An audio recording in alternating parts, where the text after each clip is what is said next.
임대차 3법 시행으로 집주인이 전세를 월세로 전환하는 경우가 많고 이 때문에 세입자들의 부담이 커질 거란 우려가 나오자 정부가 이번에는 월세 규제 카드를 꺼냈습니다. 어떤 내용인지 그리고 이렇게 하면 서민들의 부담이 주는 건지 지금부터 따져보겠습니다. 자, 윤설기 기자. 네. 월세를 어떻게 낮춘다는 겁니까? 네, 이 전세를 월세로 바꿀 때 얼마로 할지 기준이 전월세 전환율인데요. 현행법상 기준금리 플러스 3.5%인데 현재 기준금리가 0.5%이니 전환율은 4%입니다. 예. 전세 1억 원짜리 집을 월세로 전환할 경우 지금까지는 1억 원의 4%, 즉 400만 원을 12개월로 나눈 33만 원이 월세였습니다. 여당은 이 전환율 인하를 추진 중인데요. 얼마를 내릴지 구체적인 수치는 아직 논의된 바 없다고 오늘 밝혔습니다.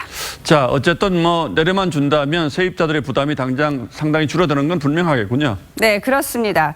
예를 들어서 전세금 5억 원을 보증금 3억 원의 월세로 바꿀 경우 현행 4% 전환율에서는 월세가 66만 7천 원입니다.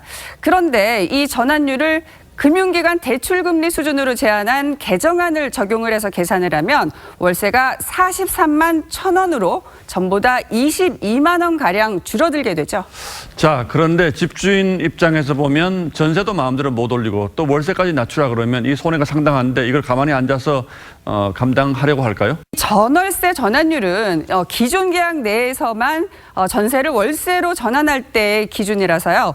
신규 계약 때는 적용되지가 않습니다. 예. 그래서 새로운 세입자와 새계약을 할 때 집주인이 예를 들어서 난 전세 놓을 생각이 전혀 없다.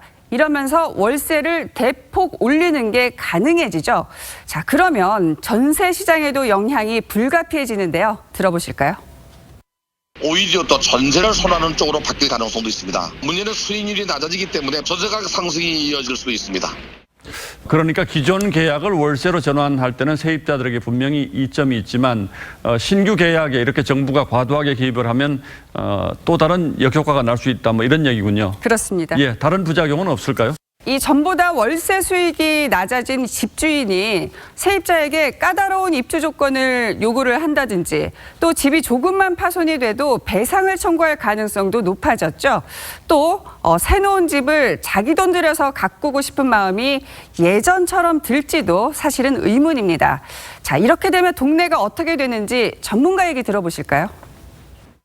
임대료를 규제하게 되면 주거 환경들이 악화되고 도시의 설렁화까지 가져오기 때문에 많은 문제점이 있을 것으로. 결국 정부가 시장에 개입하면 할수록 시장은 또 자꾸 도망가려고 하는 속성이 있기 때문에 이번 월세 규제 카드 이게 얼마나 실효성이 있을지 또 의문이군요. 그렇습니다. 예, 윤슬기 기자 잘 들었습니다.